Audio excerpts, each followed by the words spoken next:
I've been walking around here at Web Summit and there's like humanoid robots, and it came up to people and kind of like looked at them real creepy, like seeing how they'd react. I put my fist up, see if it knew how to do a fist bump. No, it didn't know how to do that. But and then it put its hand out like this, so I just mimicked it, put my hand out like that, and I don't know what it learned. I think I taught it something. It taught you. As you put its hand out, so you put your hand out. I guess, yeah, sure. I don't know. I think it learned from me that I like to fuck around. I don't know. I looked at your LinkedIn. It says like I did really cool shit at Google. I can't talk about any of it. So you can guess what my question now is. Yeah, don't talk about any of it. We're trying to solve problems that, we barely do ever, but they're very hard to do. Like plugging in cables is really, really hard. Yeah, well, that's why we'll all have jobs. We can all be plumbers and plug in cables. It's great. I look forward to that future. Looking at pitch decks is terrible because it takes you forever. So let's build AI to do that for us. Agent is the big word, right? I've seen it on literally like every like agent this, agentic, whatever. Agents became too much of a common word. Most of these companies here who are doing agents, sorry to say. Dude, bring it. What you got? They're not going to be around in a year. Ready? I'm asking you to do the fun part, all right? Will you look at the camera and clap your hands? One big clap. Boom. All right, then we can sync it. So Chris, tell me more. What brings you to Web Summit? What are you building? Hi, I'm Chris Coomes, founder CEO of X1 Pipeline, and we're building the new digital innovation ecosystem. So think about it like LinkedIn for innovators. So we evaluate startups, give feedback. They have their own advisor, so it helps them grow.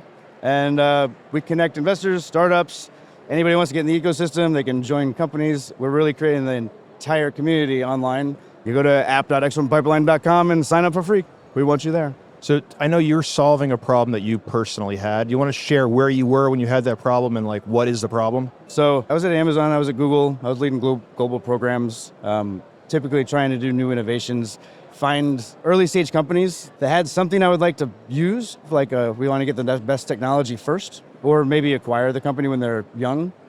But we had PitchBook, Crunchbase, all the things, and you can never find anything about early stage. You can only find people when they're already valuations of 20, 30, 40, 50 million up.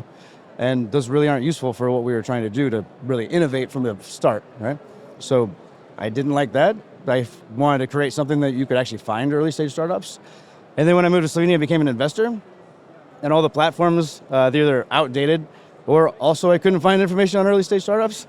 And so I said, this has got to change. I don't want to review startups constantly because looking at pitch decks is terrible because it takes you forever, right?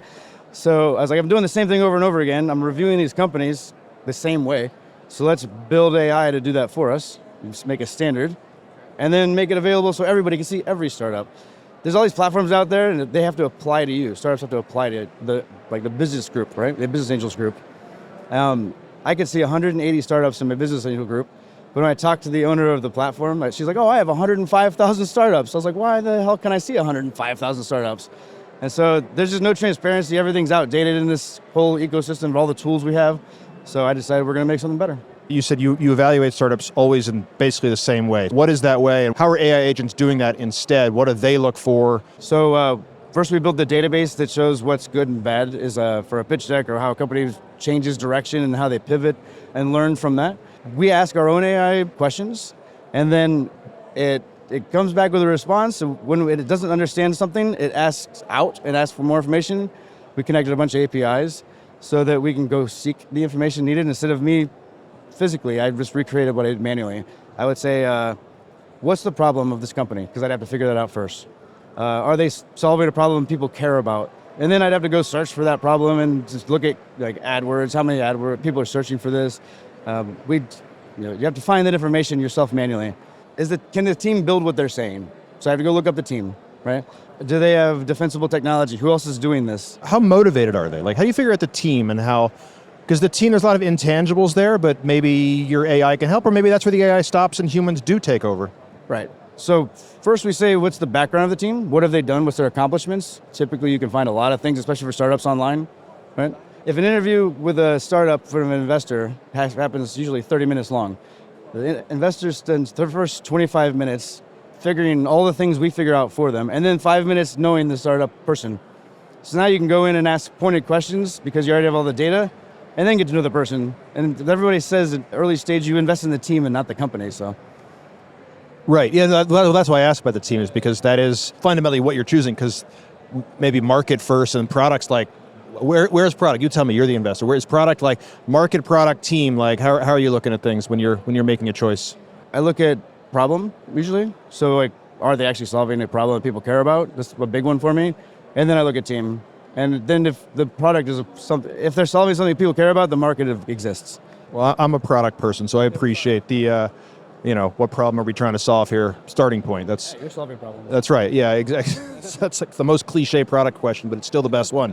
What are we trying to do here, and why, and who for? What is the AI really good at today? What is it okay at, but you think it's going to get better? And what do you think it's just never going to be something that you rely on AI for? It's very, very good at making sure that the product market fit is there, but finding competitors and really evaluating the team if they can do what they say they're going to do. They might not be the nicest people, but can they actually do what they say because they have the background or experience to do it? Very good at that. It's okay at crawling websites and things and looking for information that's available and validating the sources. What it can't do is think like a person to make decisions about personality things. So if you have to make up a new thing to do, it'll go in a direction that already existed. So it won't make up something that doesn't exist yet. It'll try to take from whatever's in the past, and that doesn't work well for startups. Any good startup is solving something that doesn't already exist, right? So you try to ask it like, oh, well, how should I take this in the new direction? It'll say, well, here's a bunch of pivots. So you could get ideas, but it's not going to solve your problem. It's not going to create new things. Do you think AI, now I will ask a little more broadly, not just in your context, like, do you think AI is on a path to being able, this is a big question, right? Like, can it ever make novel discoveries, or will it always fundamentally be training on, what's happened before?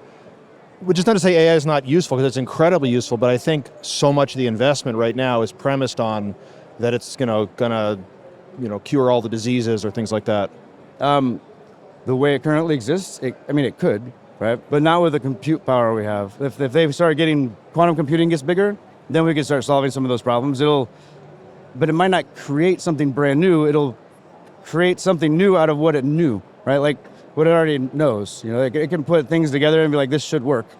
But it won't just out of the blue create something new. It really needs a human interface. So somebody has to guide it to a point. I looked at your LinkedIn. It says, but you say something to the effect of like, I did really cool shit at Google. I can't talk about any of it. So you can guess what my question now is. Yeah, don't talk about any of it.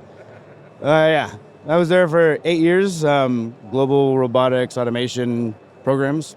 And we did a lot of things to build new cool robots and automation, especially for the logistics types things. A little bit of security, which we probably shouldn't have done, and we'd stop that, focused internally for the most part to make Google more efficient.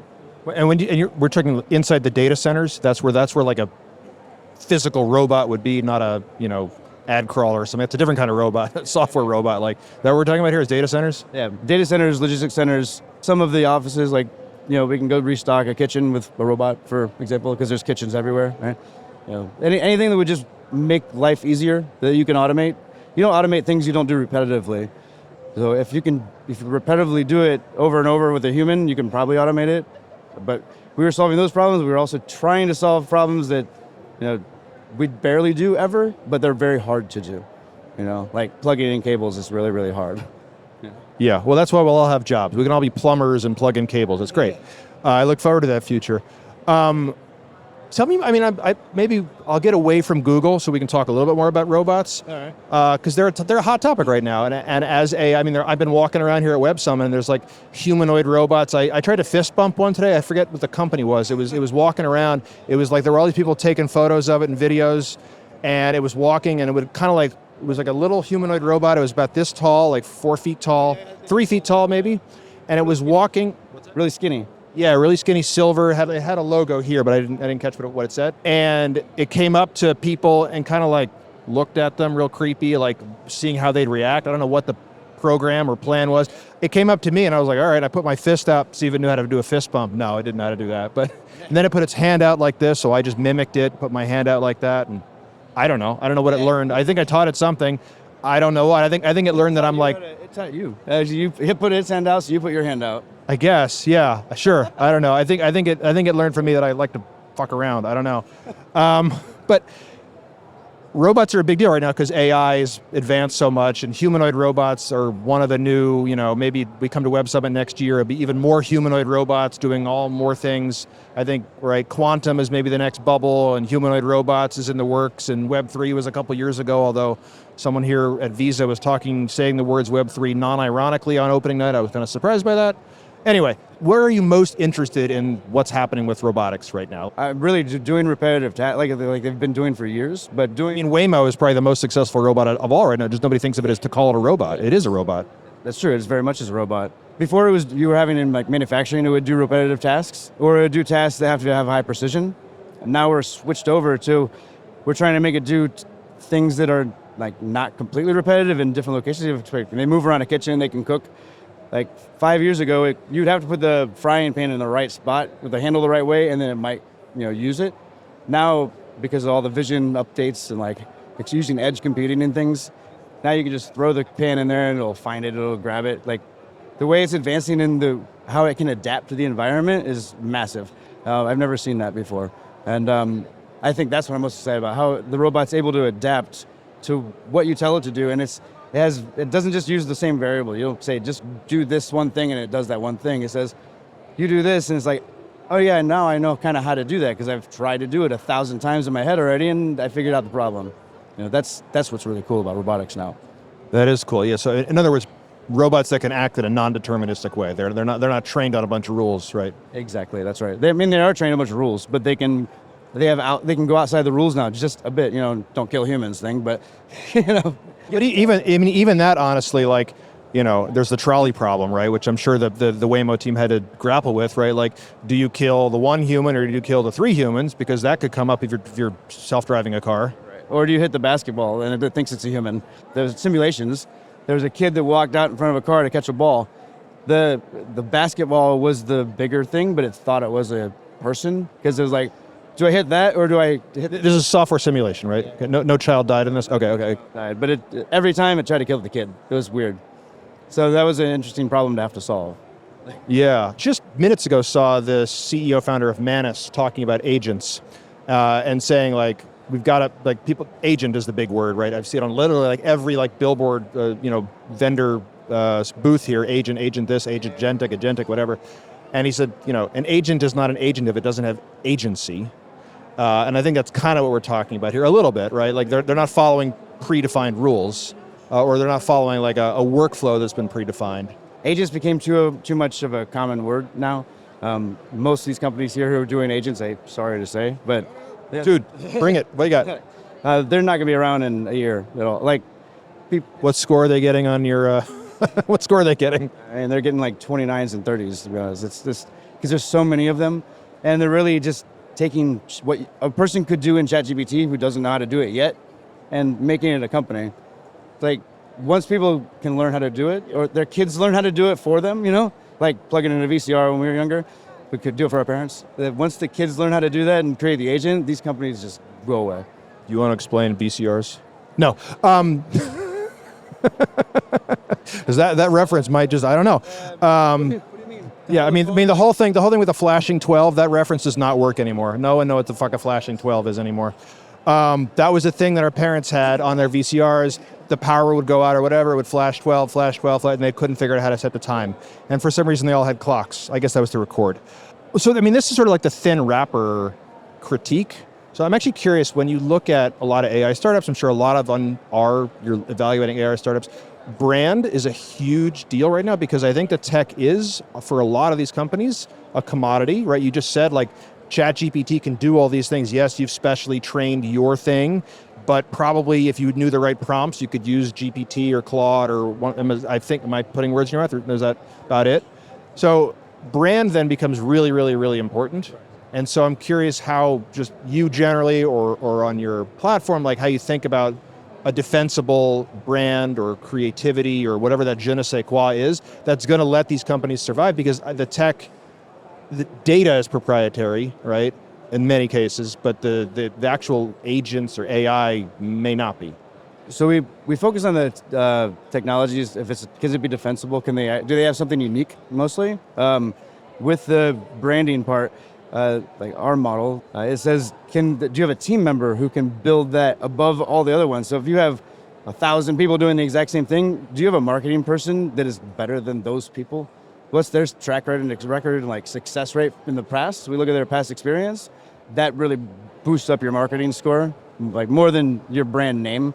And because in early stage, nobody has a brand name, right? So you need a person. Yeah, I'm not so much asking about brand name. I agree with that. You're, by definition, a thing that didn't used to exist, so you have to build a brand.